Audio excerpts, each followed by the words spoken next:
समीरलाई पठाएको छु हैन इज अ गुड गाई म उहाँसँग चिन्छु हैन मैले संगत गरेको 5 वर्ष जति भयो है अनेस्ट छ तपाईको चाहिँ नि केपेबल छ यो दुईटा कुरा चाहिने लेभल मिलेन भन्छ नि लेभल चाहिँ कसकोसँग मिल्नु पर्ने हो समीरले भ्रष्टाचार गरेको छैन अरूले जस्तो समीरले सिंहदरबार जलाएको छैन अरूले जस्तो त्यो कुरामा समीरले तपाईको चाहिँ नि जेनजी हैलाई सुट गर्न आदेश दिएको छैन समीरले जस्तो अरूले जस्तो समीरले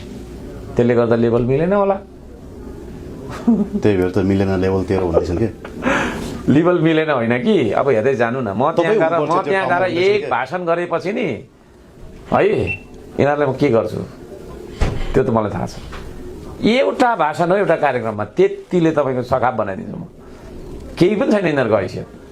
तपाईको कन्फिडेन्सलाई सम्मान कन्फिडेन्स त होइन हजुर चुनाव त्यहाँको माटोले बोल्छ त्यहाँको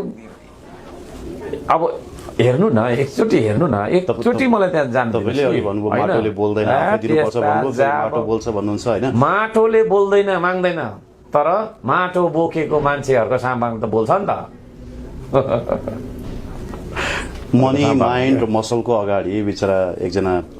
तामाङको छोरालाई बलिको बोको बनाउनु भयो तपाईले भन्दैछन् सुन्नु न मनी माइन्ड र मसल छैन कि हामीसँग जे माइन्ड छ उहाँहरुसँग छैन त्यो छैन उहाँहरुको त्यो अस्ति देखेको भिड भने तपाईले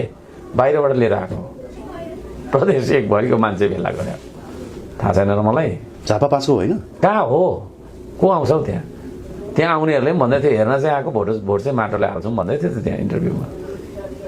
2-4 जना बहिनीहरूले इन्टरभ्यूमा भन्दै त्यस्तो बनाउँछौँ हामी मलाई म त्यहाँ गएर 1-2 चोटि बोल्ने बित्तिकै सकिहाल्छ कि उहाँहरूको केही नै त छैन आधार नैतिक आधारै छैन भिजन छैन नैतिक आधार छैन अनि कसरी जित्ने हो त्यति लाटा छ र मान्छे ल बालेन शाहलाई भोट हाल्छ के हेरेर हाल्छ उहाँ यहीँ हारेर जानुभयो यहाँ उठेकोमा यहीँ हार्थ्यो हार्दैनथ्यो यहाँ त यहीँ हार्थ्यो काठमाडौँमा हारिहाल्थ्यो काठमाडौँको त्यति चर्चित मेयर हारिहाल्थ्यो नि यहाँ एकचोटि आह्वान गर्दाखेरि 80,000 जेनजी एक दिनमा उपस्थित भयो अनि देख्नु भएन छोडिदिनु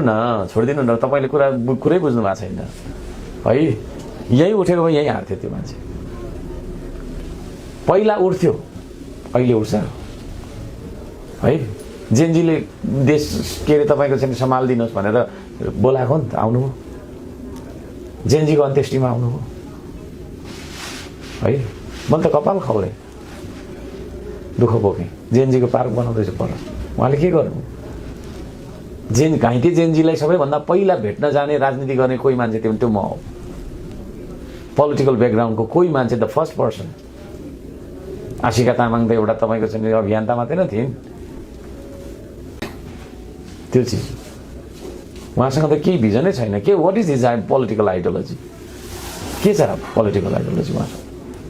बिना ढेवा के भन्दै पनि थियो अस्ति मेनिफेस्टो होला नि त के मेनिफेस्टो उहाँले लेखेको हो उहाँ लेख्न सक्नुहुन्छ मेनिफेस्टो टिम सक्नुहुन्छ एउटा व्यक्तिले लेखेर हुन्छ त्यस्तो कुरा नगर्नु न मेनिफेस्टो लेख्न सक्नुहुन्छ उहाँले स्वर्णिम वाग्ले छैनन् र स्वर्णिम वाग्ले त्यो एमसीसी को होइन त मतियार